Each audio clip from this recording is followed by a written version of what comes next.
ये वो नवरात्र है जिसमें प्रेम आनंद बढ़ता है, स्नेह बढ़ता है। ये वो साधारण नवरात्र नहीं है। अगर इस गुप्त नवरात्रे के अंतर्गत शिवलिंग है नहीं है तो किसी अपने घर के गमले में बगीचे में 2 पार्थिव लिंग का निर्माण करें। 2 पार्थिव लिंग, उसमें एक शिव जी का स्मरण करें और एक में माता पार्वती जी का स्मरण। देवादिदेव महादेव के 2 स्वरूप, 2 लिंग प्रकट कर कर, एक पर 9 पुष्प लाल और एक पर श्वेत पुष्प 5 समर्पित करें।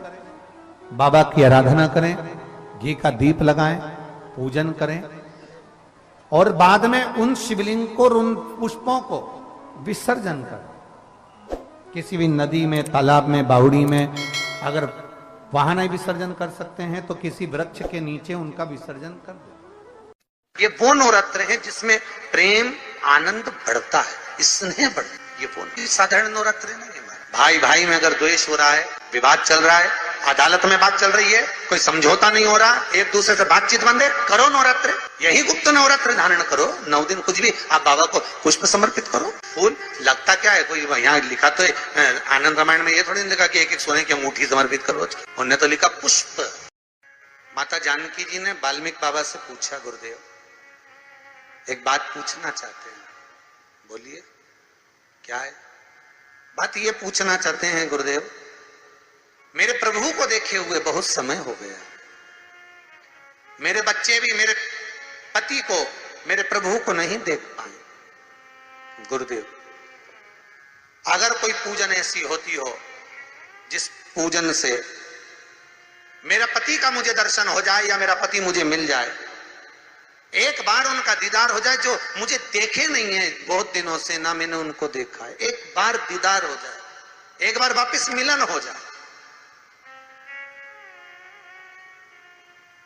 जिस व्यक्ति का कोई कार्य सिद्ध नहीं हो रहा है, कोई कार्य अटक गया है, मिलन नहीं हो रहा है, कोई अदालत तक में बात पहुंच गई है और मालूम पड़े संबंध टूटने वाला है, लग रहा है कि ये ससुराल वाले नहीं रख रहे, या लग रहा है कि ये संबंध हमारा खराब होने वाला है, उस व्यक्ति को ये व्रत 9 दिन के धारण कर लेना चाहिए, जो माता जानकी जी ने वाल्मीकि बाबा से पूछकर करा था, जो माता सीता जी ने वाल्मीकि बाबा से पूछकर करा था। तो वाल्मीकि बाबा ने कहा, जानकी अये सीते सुनो, एक व्रत है, एक उपवास है, एक व्रत है, एक साधना है, अगर वो तुम कर लोगी 9 दिन तक तो ये पक्का है कि तुम्हारे पति का दर्शन तुम्हें हो जाएगा और तुम्हारे पुत्रों को भी तुम्हारे पति का दर्शन हो जाएगा, उनके पिता का दर्शन। ठीक है, क्या उपाय? कहा शिव मंदिर में जाइए, पहले दिन 9 फूल कमल के हों, जो मिल जाए, परंतु एक जैसे फूल होना चाहिए। ये नहीं कि आज तुमने गुलाब का चढ़ाया, कल कमल का चढ़ा दिया, परसों गेंदा का चढ़ा दिया, नरसों चमेली का चढ़ा दिया, फिर रात रानी का चढ़ा दिया, ऐसे फूल ना चढ़ाए। एक जैसे फूल 9 दिवस तक। सीते हे जानकी, हे पुत्री, शिव मंदिर में जाकर अपने पति का स्मरण कर कर, कार्य का स्मरण कर कर 9 फूल प्रथम दिन घी का दिया लगाकर आप भगवान शंकर को कामना कर कर समर्पित करती हो। दूसरे दिन वही फूल दुगने हो जाना चाहिए, 18। तीसरे दिन फिर 9 जोड़ लो, 27, फिर 9 जोड़ लो, फिर 9 जोड़ लो, जोड़ते जोड़ते 90 दिन 81। कितने हो गए? ऐसे पुष्प शंकर भगवान को समर्पित करना। 10वां दिन होगा, पुत्री शिव कृपा करेंगे और तुम्हें अपने पति का दर्शन जरूर होगा। कर सकती हो? सीता जी बोली, कर तो लूंगी, पर दिक्कत एक है। क्या? इतने में फूल चढ़ाऊं और फूल नहीं मिले तो? इतने में वहीं पर लव खड़ा हुआ था, पुत्र लव खड़ा हुआ था। उसने कहा, मां चिंता क्यों करती है, फूल मैं ला कर दूंगा, तू तो बस व्रत धारण कर। यही गुप्त नवरात्र का व्रत, इसी आषाढ़ी नवरात्र का व्रत मां जानकी ने करना प्रारंभ करा और पुष्प लाने के लिए जब जाता, पहले 9 फूल तो आश्रम में मिल गए, दूसरे 27 फूल 18 फूल भी आश्रम में मिल गए। धीरे धीरे धीरे धीरे जब 5 दिन हो गए, पुष्प की संख्या कम पड़ने लगी, तो लव को मालूम पड़ा कि मेरी माता को पूजन करने में दिक्कत हो रही है, पुष्प नहीं मिल रहा है। चिंता मत कर मां, अब तो कहीं से भी ला कर दूंगा तो दूंगा। और गया लव, गया।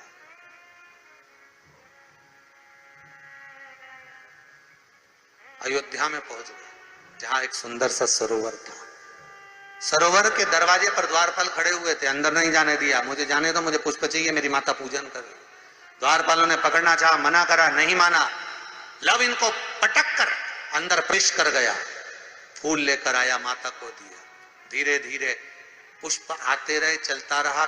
खबर पहुंच गई श्री राम जी महाराज के पास में कि कोई वाल्मीकि बाबा का शिष्य आता है और सरोवर के सारे कमल के फूल तोड़कर ले जाता है। बड़ा उत्तंड है, सैनिकों को मार देता है। सैनिक वो पड़े दूरों। राम जी को सूचना मिली, आज 9वां दिन था, माता जानकी इंतजार कर रही है पुष्प आए। इतने में चारों तरफ सेना को लगा दिया गया कि आज सरोवर का एक पुष्प नहीं जाना चाहिए। और लव का युद्ध प्रारंभ हो गया उस अयोध्या के सरोवर पर। अंत में सबको पटक कर लव 81 फूल लेकर पहुंचे और मां से कहा, मां आज आखिरी का दिन है, शिव को रिझा ले। और माता ने शंकर भगवान को फूल चढ़ाया। 10वें दिन सूचना आ गई वाल्मीकि बाबा के पास में, तुम्हारा कोई शिष्य है लव, बड़ा उद्दंडी है, या तो उसको लेकर आओ, नहीं तो हमारी सेना उसको पकड़ने के लिए आ रही है। और किस माता का पुत्र है उस माता को भी लेकर आना, और किस भाई का भाई है वो उसको भी लेकर आना। और गुरुदेव आपने बालक को क्या सिखाया कि वो इतनी उद्दंडता कर रहा, आप भी आना, नहीं तो हम सेना लेकर पहुंचे। वाल्मीकि बाबा ने लिखकर पहुंचा दिया, चिंता मत करो, हम पूरे ही आएंगे। वाल्मीकि बाबा को तो मालूम था व्रत पूरा हो चुका है तो दर्शन तो होना ही है, भले कैसे भी हो, भले लड़ाई से हो, विवाद से हो, पर खबर तो आ गई ना, समझौता की कड़ी तो जुड़ गई ना। भगवान वाल्मीकि बाबा समझ गए, सीता जी से कह दिया तेरा व्रत पूर्ण हो गया बेटा, अब तू कल तैयारी कर चलने की। और लव को लेकर पहुंचे, सीता जी को देखा, पुत्रों का स्मरण करा, राम जी के नैनों से जल बह गया। वाल्मीकि बाबा सीता से कहते हैं, इसको कहते हैं साधना, इसको कहते हैं तप, इसको कहते हैं साधना। आप भी कर सकते हो। आनंद रामायण का ये प्रसंग वर्णन करता है कि हम भी क्यों ना कर सकते। 11 तारीख से 19 तारीख तक गुप्त नवरात्र चालू हो गए। गुप्त नवरात्र करो, आराधना, कुछ नहीं तो एक फूल तो शंकर को चढ़ाना चालू करो, कम से कम एक पुष्प तो चढ़ाओ।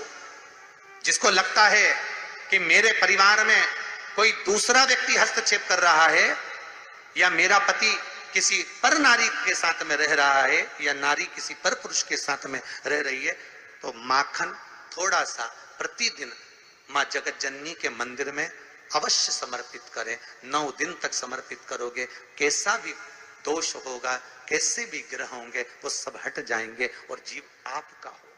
ये वो नवरात्र है जिसमें प्रेम आनंद बढ़ता है, स्नेह बढ़ता है। ये वो नवरात्र, ये कोई साधारण नवरात्र नहीं है। भाई भाई में अगर द्वेष हो रहा है, विवाद चल रहा है, अदालत में बात चल रही है, कोई समझौता नहीं हो रहा, एक दूसरे से बातचीत बंद है, करो नवरात्र, यही गुप्त नवरात्र धारण करो। 9 दिन कुछ भी, आप बाबा को पुष्प समर्पित करो। फूल लगता क्या है, कोई यहाँ लिखा तो आनंद रामायण में ये थोड़ी नहीं लिखा कि एक एक सोने की अंगूठी समर्पित करो। उन्होंने तो लिखा पुष्प, केवल पुष्प,